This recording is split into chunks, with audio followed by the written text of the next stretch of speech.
Good morning, Bucknutters. Welcome to the Bucknuts Morning Five here on Wednesday, March 31st, 2021. I am Dave Biddle. I am joined by Matt Baxendell as we bid farewell to the month of March.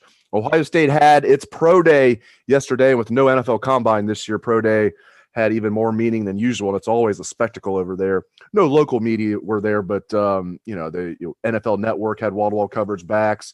ESPN was there, and Big Ten Network was there. I think Big Ten Network did a great job with our guy Joshua Perry on the field there. Let's, of course, start out with the man who was at center stage, that being Justin Fields. Now, we'll start with this 40 time. He wanted to run in the 4.3 somewhere backs. He ran, depending on who you talk to over there, he ran a 4.43 or a 4.44. Either way, that's great for a quarterback. For some perspective here, the last time a first-round quarterback ran this fast at a pro day or at a combine was RG3. Robert Griffin III back in 2012. He ran a 4.41. So Justin Fields is the fastest quarterback that's going to be a first-round pick since RG3. We'll get to his throwing drills in a moment, but good showing there. I know he wanted to run the 4.3s, but he'll take that 4.43. So you want to know a little bit about how good that is? Last year's number one tailback in the NFL draft was Clyde Edwards-Helaire, who did not run a faster 40 time than Justin Fields. Just to give you guys a little perspective on that one. You go back to Josh Jacobs the year before. Do you know what Josh Jacobs' 40 time was? He was the number one picked tailback in the draft 2 years ago, Dave. Probably in the 4.5s, probably low 4.5s if I had to guess. 4.6. He's faster, right? I mean, you can look through a lot of the guys who are picked literally to run the football, and guess who had a better time, right? I mean, Saquon Barkley ran a 4.41, okay? So Fields is essentially the same as Saquon Barkley in the 40, right? That's put it in the perspective like that. And by the way, this isn't a guy who's known as a running quarterback. This is a guy who's known as one of the best passing quarterbacks to come through college in the last 5 years. So that's incredible to have that kind of 40 time. Frankly, before all this, I figured it'd be around a 4.5 and up. Nope, not at all. He's a legit freak athlete. And I think I'm just going to say it right now. People are freaking stupid if they're going to take Zach Wilson over him. Stupid. All right? Like, that is the dumbest thing I have ever seen in terms of draft over analysis, picking a BYU quarterback who's beaten up on bad teams, who's made some questionable decisions, hucking the ball up against joker squads, against Justin Fields, who just beat the number one pick in a blowout fashion in a playoff game, right? And a guy who's played against nothing but elite teams in his career. Stupid. And that is how the New York Jets do business, right? I mean, maybe we'll both be wrong. I was wrong about, even though I don't think Daniel Jones is any good. It'd be hard to argue right now that taking Daniel Jones over Dwayne Haskins wasn't a smart move, even though I don't think Daniel Jones is good. But I thought Dwayne Haskins was clearly the pick for the Giants a couple years ago. I'm convinced that Fields should be the pick for the Jets. I think you're absolutely right. Sounds like Fields is going to go third to the 49ers. They traded up to that pick. Now, there are some people that say, oh, they traded up for Trey Lance, or they traded up for Mac Jones. I don't think that's true at all. I think they for sure traded up for Justin Fields. Let's get into his draft stock. And before we do that, we can kind of do all this at once. I want to get your thoughts. Man, I mean, yeah, he looked good running the 40, but I thought even more importantly was how he looked throwing the ball, Justin Fields, yesterday at Pro Day. I mean, he was just dropping dimes all over the place. And this wasn't just my opinion. You're talking, you listen to guys like Daniel Jeremiah, who I really like on NFL Network, just gushing about his performance. Again, he's throwing against air, but he wasn't throwing against air against Clemson and against Alabama. And as Daniel Jeremiah pointed out, he played really well against Alabama. If you go back and watch his throws, it was Ohio State's defense that couldn't get off the field. But Fields actually, when you talk to scouts, they thought he played really well in that game. So talk about how you thought he looked throwing the ball backs, and NFL draft stock. We both agree he should go number 2 in the draft. Where do you think he will go?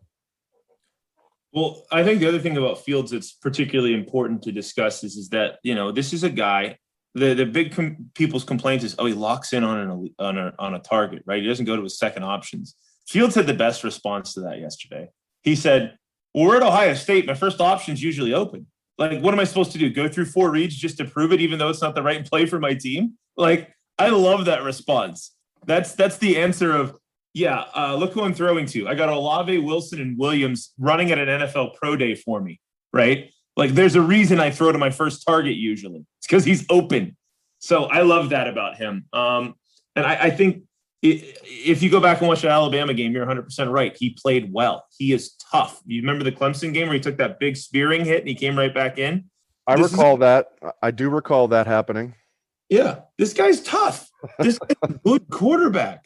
I mean, his problem is that, again, he has such talented receivers that he almost tries to, like, at one point in the year, felt like he was getting in trouble because he figured he could complete every single throw, coverage be damned, because his guys were so good and he was so good. Like, I really feel like that's how Fields got himself in trouble in the middle of the year whenever he didn't have the quality of games that people were talking about. And by the way, go back to last year, right? Fields last year didn't have a single bad game, right? Like, if there is the fates somehow make Olave turn the right way on that pass at the end of the game 2 years ago, Ohio State may well have beaten LSU in the national championship game. And then are we talking about Fields as the number one pretty clear pick because he's the one who won the Natty, right? Like, Dobbins would have been. I will say this real quick. First of all, even at full strength, it would have been a great game. Dobbins likely would have been out. When I say likely, definitely would have been out, I think, for Ohio State in that game. Yeah. Without Dobbins, I don't think they could have beaten that LSU team. I mean, anything could have happened. I still think 2019 Ohio State's the best Ohio State team that I've seen. And we've seen some great Ohio State teams. Without Dobbins, though, man, I don't know if they would have beaten that LSU team. That LSU team was stacked, but that Ohio State team was the second best team in the country that year for sure. They got screwed against Clemson, which made the 2020 season for me, even though they fell short of the national championship. The fact that they beat Clemson, got that monkey off their back, and then just beat them. They waxed them, embarrassed them. They whooped that ass. That's what they did. There you go. Didn't mean to cut you off there, but yeah, I wanted to throw that in there. Finish your thought. Sorry about that. Yeah, sorry. Justin Fields against Clemson. One game, should have won. Thanks to corrupt refs, didn't win. Other game against Clemson, whooped their butt. And we're talking about him as the questionable pick at the top of the draft. Let's get real here. So the blunt answer is Justin Fields is at worst the number 2 pick in this draft. In a normal year, this whole year would have been Trevor and Justin and Trevor. The whole year would have been about him. And now that we're sitting here talking about, for some moronic reason, Zach Wilson, or don't even get me started on Trey Lance over Justin Fields. And if you think Mac Jones is even in the ballpark, you're out of your mind. My God, you and I would look good throwing passes no longer than 10 yards against the best, against the top receivers in the country, practically, while being schemed into wide openness the whole time. I mean, it's really easy to hit Devontae Smith and Jalen Waddle, who are wide open all the time. Mac Jones, do you know where Kyle Shanahan was with the 49ers yesterday? He was watching Mac Jones's pro day where Jones was just missing passes, right? Shanahan traded up to get Justin Fields because he's smart enough to recognize that the rest of the league is for some reason down on this kid. And if the Jets are going to do what the Jets do, which is be really stupid, and the Jets are always really stupid, all right, DUMBJETS, like that's what they do, then Fields is going to go to San Francisco, which is a great landing spot for him on a team that went to the Super Bowl 2 years ago with another Buckeye and Nick Bosa, who already has been able to essentially take over as one of the best players in the league at his position. So, yeah, I hope to God he goes to San Francisco because he's going to walk in and win a couple Super Bowls out there. This is a kid who is awesome. And this isn't us saying he's awesome because we're Buckeyes. And, like, we really wanted Haskins to do well. I still think Haskins could do really well if he wasn't in a donkey show situation like he was in Washington. And Fields, he's no longer in a donkey situation, is he, my Steeler fan friend? Yeah, I'm really happy about that. I bet you are. I am really happy. I'm not as happy as you are being a Bengal fan. You know they're going to turn him around, and he's going to look like a first-round quarterback, and he's going to be the heir apparent to Big Ben, and I'm going to be crying, and you're going to be laughing. Yep, I'm going to be rocking a Haskins jersey until he's in his 30s. It's going to be great. Guess what? Haskins, like, and this is off topic because we're still talking about Justin Fields, but people forget how good Haskins was that year. Ohio State's a 7-win team that year without Haskins, and they won the freaking Rose Bowl. Like, that's how good the guy is. And they just put him into a shit show of a situation in Washington where the coach didn't want him. The owner was forcing people on him. And the NFL's had this tendency lately to go, wow, this young kid really sucks playing the hardest competition he's ever played. There's definitely no room for improvement. Cut him loose. So that's the thing for Fields is if he's picked at the top of a draft like this with one of these teams, they're going to give him the opportunity, right? And you want to put him into a team that isn't a donkey show culture like Washington was or like the Jets are. So for Fields, the best case scenario is him ending up at a big time team like San Fran in terms of talent and being run well. There's a reason San Fran gave up that many picks this early. It's because they believe that Fields is going to be the guy there. It's going to be Lawrence, Wilson, Fields, right? And the Jets, like usual, are going to have the one pick that everybody goes, what a stupid pick. So yeah, and Fields did everything he could, by the way, yesterday to wrap the pro day part up. He's going to be the number 3 pick. Yeah, totally. And, to your point, like, even though we're both like, this is ridiculous that the Jets are going to take Zach Wilson, if they do. And at this point, I don't think it's a smokescreen because we know the Jaguars are taking Trevor Lawrence. There's no reason for the Jets to play any games. Every analyst says they're taking Zach Wilson. Now, people are debating it like you and I are. So you and I both agree that the Jets are making a big mistake here. But for Justin Fields, if I was going to put him somewhere, I would much rather put him in San Francisco than put him in, put him with the New York Jets. So I think that's definitely a great fit for Justin if it works out that well. All right, let's move on and look at some of the other Buckeyes that stood out yesterday. I'm going to run through a lot of guys here, and you can kind of give me your thoughts on some of these guys, whatever stands out. Tommy Togiai did 40 reps on the bench press at 225 pounds. That's just a little bit more than what backs can do. That was the second most ever at a combine or a pro day, so not too bad there by Big Tom. 40 reps on the bench. Josh Myers, 29 reps. I thought that was good for Big Josh Myers. Justin Hilliard, 27 reps. Justin Hilliard, if not for the injuries, obviously I think we'd be talking about him as a very high pick in this draft. With the injuries, the multiple injuries, that's going to hurt him, but good to see him do well. Wyatt Davis, 25 reps. Baron Browning put on a show, 23 reps on the bench, plus 4.53 in the 40. You were talking about some of those running backs earlier. He ran basically a running back time there. 4.53 in the 40 for Baron Browning at 240 pounds. We figured he would put on a show. You mentioned that on the show last week, Bax. Pete Werner, how about this? Old unathletic Pete Werner, right, Bucknutters? How about this? 4.6 in the 40 for Pete Werner. And he looked great in his drills and everything he did. So what stood out to you the most out of those guys, Bax? Well, and the Werner thing too, since we weren't able to be there, right? There's some people who said he ran like a 4.53 or something too. That was reported around as well. Supposedly he had a 40-inch vertical and a 10.2 in the broad jump, right? Like Werner's going to be a reasonably high pick. He strikes me as the kind of guy who's going to end up sticking around the league for 7-8 years.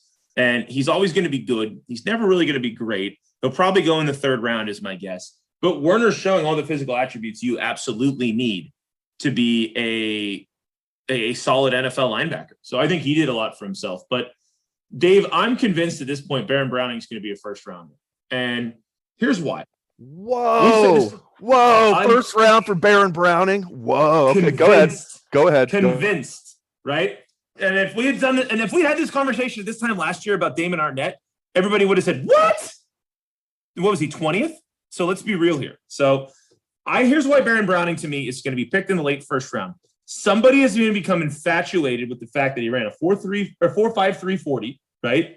That he did all those reps on the bench, 23, which is pretty darn good. And if you watch his film, he looks good almost exclusively when you have him attacking the quarterback. Somebody who runs a 3-4 defense is going to take him as an outside linebacker. It won't be the Steelers because they need a tailback. Otherwise, they would be the number 1 choice by a mile to take him. And I'm still not convinced they won't take him because they just lost Bud Dupree. And the Steelers always pick linebackers in the 1st round, right? Browning is the guy in the NFL who we're going to look at in 3 years and go, wow, he had 10 sacks this year? Because they're going to have people attacking the quarterback downhill, which has been his biggest strength since the moment he got to OSU. As a read and react middle linebacker, he wasn't very good, right? But when he said go get the football and ran him upfield, he was really good. And we're seeing that now with the physical attributes that people see and people looking at his film and going, man, there's some plays he looks terrible and there's some plays he looks like the best player in the country. Well, the best player in the country plays are all the 3-4 outside linebacker style plays. With his physical attributes now sort of locked in as being good enough, I think he's the late 1st round pick. And you know me, I've had my criticism of Barron over the years. But this to me seems like it's shaping up to have a beautiful draft day for him. I think he's going to be between 20 and 30 is his pick, is his range this year. Somebody's going to take him. He's just done too much to attract people in my mind. There is a track record of this in the NFL. I mean, all it takes is one, and they fall in love with measurables, and they fall in love with what happens at combines and pro days. I mean, Taco Charlton, or Taco Charlton was mostly because he just abused Isaiah Prince all day. And Taco Charlton was a first-round pick by the Cowboys. We're all Buckeye fans are like, oh man, you shouldn't be doing that. And Taco Charlton, good young man and everything, other than the fact that he went to Michigan. You see it all the time. The Bengals do it. John Ross runs what he run like he said like the combine record, but he can't catch the ball, so the Bengals take 4.26 or something. Yeah. They take him like with the number 9 overall pick. So, I like bold predictions, Bax. I disagree with you, but I like bold predictions. So, Baron Browning in the first round, and if you're right, you're going to look really good because no one else is predicting that. He is Matt. And if I'm wrong, well, it was worth a shot because honestly, like. I didn't think he'd be any higher in the 4th round by the end of the year. But now we're talking about all this stuff. Wouldn't be wrong one bit. You know what they're going to show in every draft highlight? That strip fumble recovery against Alabama, which is exactly the sort of situation you need to put him in to succeed. He's really good at that. That's true. That was a very good highlight, and that's definitely his best highlight. Me personally, my favorite highlight is when he just knocked the crap out of Trevor Lawrence when Sunshine didn't even have the ball and he was carrying out the fake, and Barron just cleated him. And Trevor Lawrence looks up at the ref like, "Aren't you going to throw the flag?" It's like, "No, dude, you're a quarterback. When you're carrying out a fake like that, like you are fair game. Like, what if you still had the ball? Like ain't no SEC refs this year, Trevor." The previous year, Baron Browning remembers you running the ball. He unfortunately remembers that the previous year. He was not going to let that happen. I love that he just put Trevor Lawrence on his ass. That's still my favorite play of Baron Browning. All right. Good stuff out of Matt Baxendell. As always, you can catch his award-winning column every Sunday. It is The Bucket. He is the people's champ. Thanks to Bax. Thank you to all listeners out there for tuning into the show. Hope everyone has a great day. Let's hear that Buckeye swag, best damn band in the land.